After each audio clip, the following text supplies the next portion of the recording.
fast! Victoria's back. And our heroes give chase. Between the Cullens chasing for her and the wolves, because she's going back from Cullen territory to wolf territory. It's really intense because we all want to kill each other. I mean, it is the perfect way to start the movie off. In the book, Bella only hears about the ravine confrontation after the fact. What I was able to do is to take that off-screen encounter from the book, and we actually get to see it. It's something which is quite small in the book that I felt, you know, I'd really like to see. That'd be like a really fun thing to see. David then took that and just went full bore with it. Really get the arms going. A.J. Forrester was my second unit director, and he was wonderful.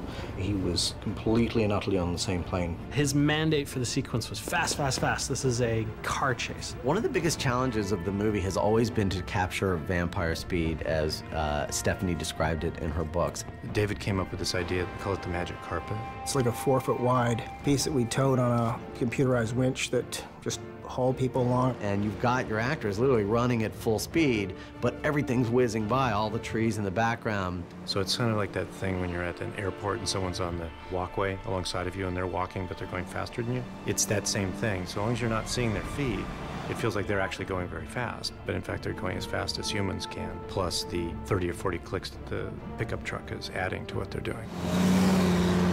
The magic carpet looks really great, but it can only do certain things. So then you have to find other ways of making that same look happen. Once you start putting it all together, some of it works as planned, some of it doesn't. So that's when the rest of our team kind of kicks into action. Victoria leaps and bounds through, sort of like a deer or an antelope would through an environment, which is, you know, the human equivalent of that is sort of parkour. So we've got these great gymnasts who, either with a little bit of help from trampolines and air rams and things, are able to do some pretty amazing stuff. There were some things that the stunt actors just couldn't do, so we also have computer-generated digital double characters in that scene, and we have the performances of these computer-generated werewolves running through it at the same time.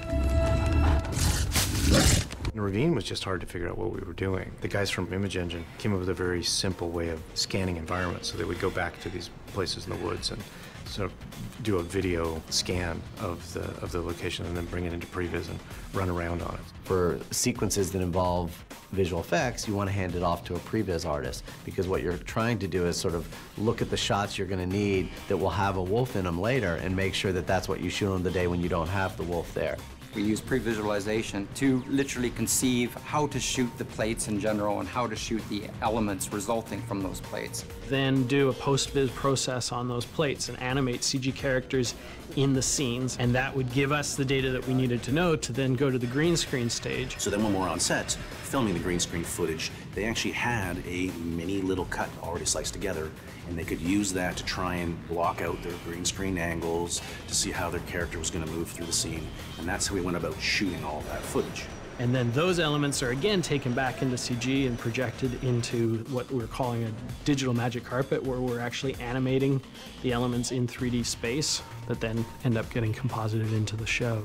By using pre-visualization, it allows you to know exactly what you're going into a remote location to shoot, and you literally just don't have time to waste. So it's all about efficiencies, really. Action! The watchword on this was to try to be superhuman, not supernatural, in order to try to keep it interesting to look at. Just wanted to try and do something fresh and different on this that would, at the same time, you would accept. The ravine chase is something that in its totality is really something that we're pretty proud of. We really touched on almost every technique used in computer graphics to effectively execute on that sequence. So for the first time in the movies, we're really seeing vampires run through the woods at a speed that is impossible to sort of accomplish with real performers. It's gonna, I think, be a pretty fantastic sequence.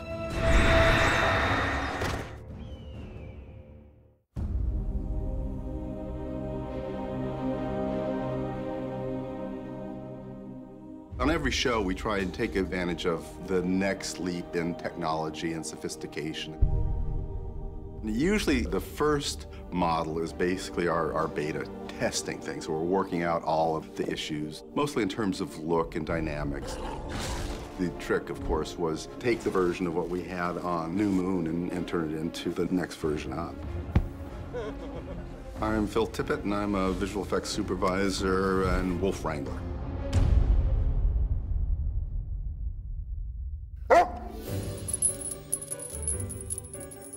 You know, when you're doing creatures that people are very familiar with, like cats and dogs, you know, wolves certainly fall into the canine category.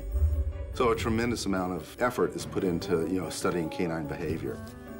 Wolves act and behave differently than dogs. So my job was to basically rely a lot upon reference. What we had shot when we went down to Wolf Mountain and sat with the wolves for an entire day in their pens. The director really wanted to get the wolves as looking as absolutely realistic as possible. And that was fine by us and fine by the animators. We're really excited by that. We wanted an opportunity to really get to the nitty-gritty of the wolves. And find out how that might relate to the characters that we're portraying in the film. And ultimately, what we ended up doing was what David called a leaner and meaner wolf. We changed the proportions slightly. Giving him a tummy tuck and basically beefing up musculature. And then we shortened the fur a little bit, just so that you could start to read that musculature. Then David said, well, what about more and finer fur? We already had millions of hairs on our creatures. So we were like, well, we're not sure we can do that, but we can try. We pushed a lot of our technology further than we've ever pushed it on Eclipse. That's the work of our brilliant technical art director, Aaron. There's like a groom program that runs on the outside of the wolf, and it grows all the hairs all over the wolf. So it was like an on-the-fly filling in of fur. I think even King Kong only had 4 or 5 million hairs on it, and we were able to get almost 20. The new wolves are Seth and Leia and Quill. Quill is sort of just another member of the pack. He's very similar to the other guys that we've already seen in the last movie. Seth is a much smaller, younger wolf than everybody else. So his wolf has a different set of markings. You know, he's a lighter tan-colored wolf. Leia is our female wolf, so we wanted to make like a cool, sexy wolf that had a non-guy presence. You know, and you do that through posing and a little bit of groom, you know, and just a little bit of shaping of the muzzle. Leah is a light gray wolf, and so we pulled some of the coloration from Seth into Leah to create that relationship between them. I read this script, and I was like, wow, we're at war. This is gonna be the best. I'm gonna be like, you know, Jet Li in this world. Oh, wait. Whenever I do anything cool or anything action-oriented, I am a wolf. This movie has its own very unique challenges because of sheer scale. What they had to do with wolves on the last movie it pales by comparison. The level of interaction is 2 orders of magnitude greater. Basically, you had to get an eye line, and now they have to actually jump on each other, bite, roll over, and, you know, somebody dies. It's much more difficult to figure out how to do that.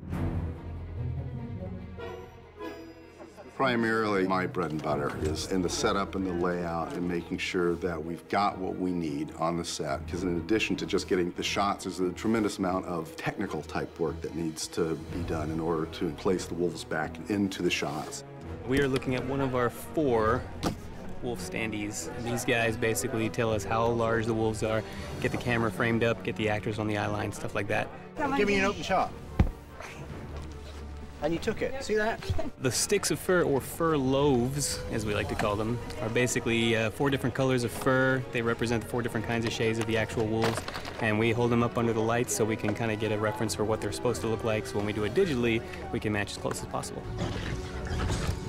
My job is basically to survey the set, and I'll strategically shoot points on this hill right here to define what that hill is, and I'll use those points so that we can build a 3D model of it later, so that our wolves have something to stand on, and the animators know where in space things sat.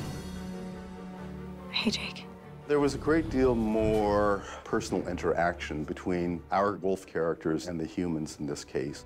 There's an intimate moment where Jacob joins Bella. So in that particular instance, Taylor was dressed up in a kind of a non-reflective gray outfit and actually acted the scene with Kristen to get the right kind of eye lines and motivation and all of that kind of thing. So that was very carefully laid out. The way the sequence was originally designed, Jacob just comes up to Bella, and they sort of, you know, just are right next to each other, and they're talking, and it's very cute and beautiful. And David said, in this shot, I want you to sort of put your head down, and Kristen, you just sort of rub his head.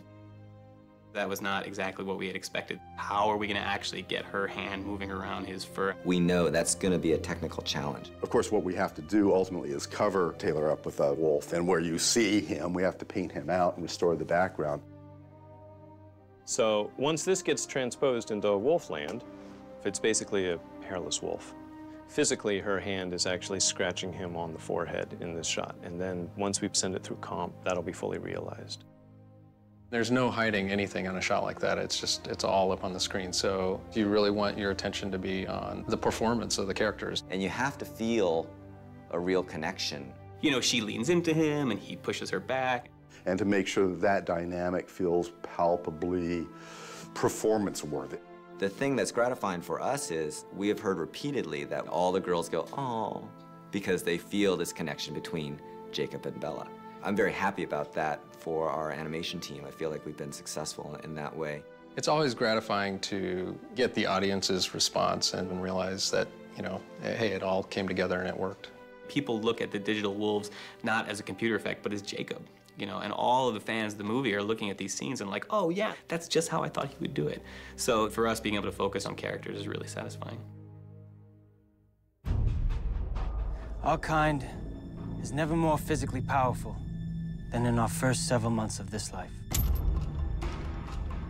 Now, the two most important things to remember are, first, never let them get their arms around you. They'll crush you instantly. And second, never go for the obvious kill. Here we go. They'll be expecting that. Roll camera. 3, 2, 1, go! Again! Cut! Well, here at Camp Howdy is where Jasper trains the Cullen family. And so right over there in that kind of circle area, that's where we do our training session. We're shooting a fight. Here we go. Shoulder up, boys. Basically what it is kind of teaching vampire to vampire combat. We're trying to stay away from a lot of the martial arts elements to not make it look like a kung fu movie. Don't hold back. Not in my nature. We worked a lot on actual vampire combat. Because there's so much of it, we had to get a real systematic way how we all fought.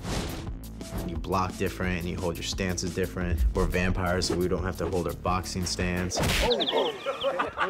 I'm awake now, I think.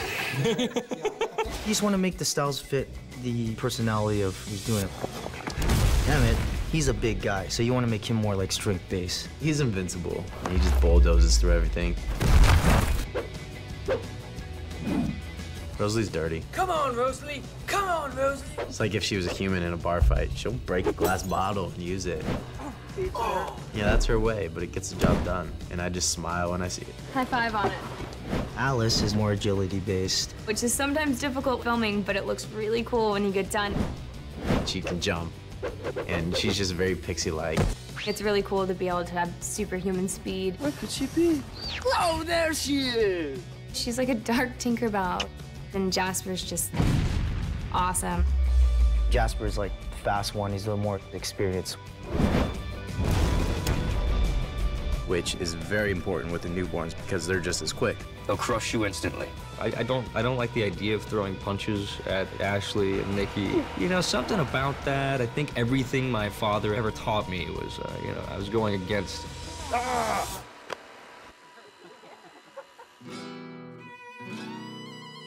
Edward is just a stud at fighting. He doesn't have to do much. He knows when things are coming, punches or slams or anything like that. Edward's the mix between everybody else. It was funny because we done all the choreography for the fights. It's very, very intense and serious when we were doing it. It looked like we're trying to kill each other in rehearsals. That hurt a little bit. I find it's just very funny doing it. In the same way that me having a fight with Peter, in reality, I'd be laughing quite a lot.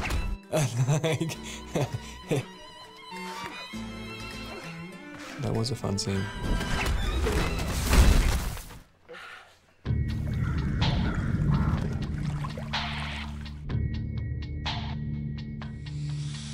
All right, one quick rehearsal. Go. Here we are. This is the battlefield. This is where it all goes down. Every moment of Eclipse pointed to this battlefield right here. We found this spot, which is a gun range. It's a field that they actually use as a gun range. We greened in over there to hide the cranes, which have to protect us with the silk, so that if it's sunny, we can shoot in shade. We have to kind of keep it so that it's consistent lighting for the 13 days that we're shooting here. We built this whole area with that tree and those rocks. We're doing some intense stuff. We have a great department who are making sure we're safe. We'll hand off all of the big action beats with the crane rigs and the wire gags and stuff for second unit. E.J. Forrester was my second unit director, and he was wonderful. He's like, you want like a Swiss Army knife that does everything, and it'll be friendly to you, make you coffee.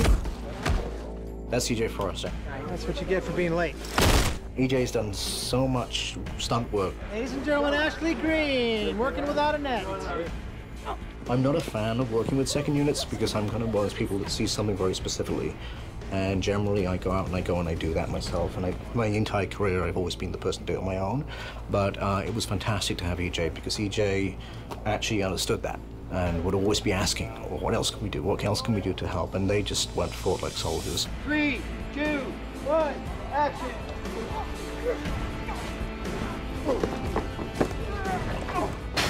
David really wanted this heaviness to everything. He said that everything should feel weighted and heavy and solid. So when we're flinging people in the air and when they hit the ground, they're hitting the ground very hard. The physicality of it is what you want to get. You just keep pounding people into the ground over and over for these battles. You try to hide a mat wherever you can. We're dealing with guys that aren't human, so we have to enhance those abilities, and the only way to do that is either visual effects or some wire type of assist. But you see pretty much all the actors doing a lot of their movements themselves. There's ratchets, air rams, descenders. Go! Just once I want to try that. Very nice. Good job, guys. I think we got that. Okay, oh, excellent, fantastic. In the field battle, there was just a great deal of contact. Very early on, we developed what we dubbed the potato. Or I affectionately call the pickle. And some people got confused whether we were talking about the pickle or the potato. But it was a stand-in that we had the effects guys built. And then we know what the interior mass of them looks like. The effects guys attached like little grommets to this and ran those off to stanchions, so this thing was like hanging there. And that would allow the vampires that are in combat with wolves to actually leap and jump on these things. This is the down and dirty way of doing stuff fast and quick out on location. Our challenge then becomes, how do we make that 1,000-pound wolf fit into what is probably less than a 10 or 15-pound foam object? And that is where on set you have to be very careful and tenacious about how you direct your actors. We don't want you to cross this. We want you to stay kind of in this. Really loved E.J. on this show. We had a really good time. We're complimentary. When things are working right, you have the Vulcan mind meld thing going, and you just can anticipate each other. He's actually hitting him, though. He's coming in here. Boom. He runs through.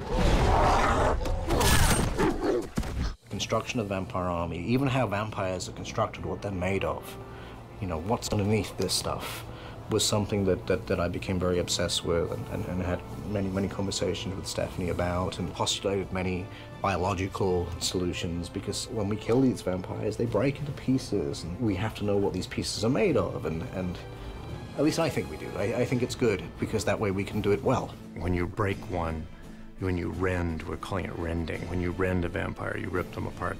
You can sort of see the human structure inside there, but it's very crystalline. That particular effect, fell to Image Engine as their thing. And so that was like, for us it was, okay.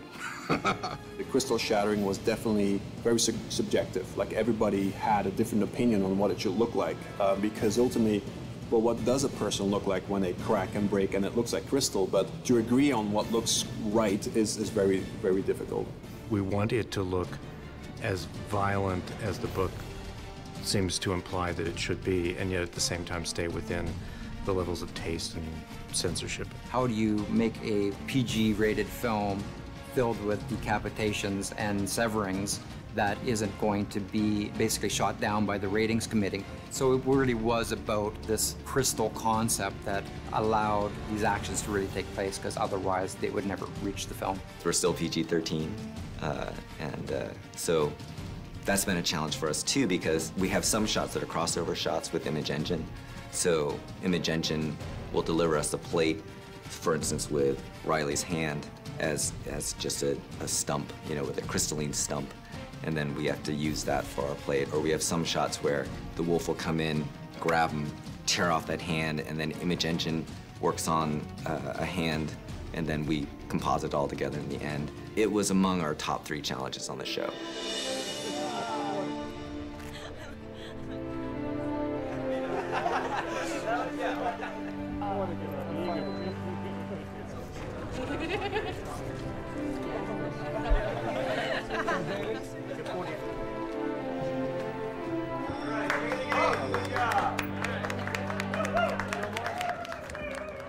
In a vampire film, but this is a very different kind of thing.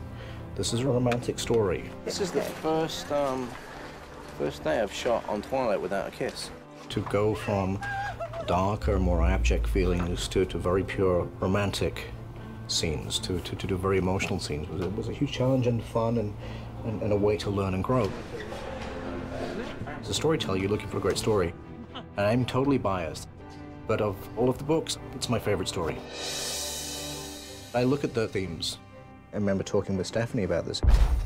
The idea that something like love, which is dangerous, and vampires, they're dangerous too. Let's make them somehow acceptable. Well, let's make them good. Let's make them aspirational. All right, here we go. The Twilight universe is completely unique. The fans just really wanted Eclipse to be, I think, what they read and what they wanted it to be in their head, you know. And I hope we can do that. Ready, and action. I'm gonna need that ring.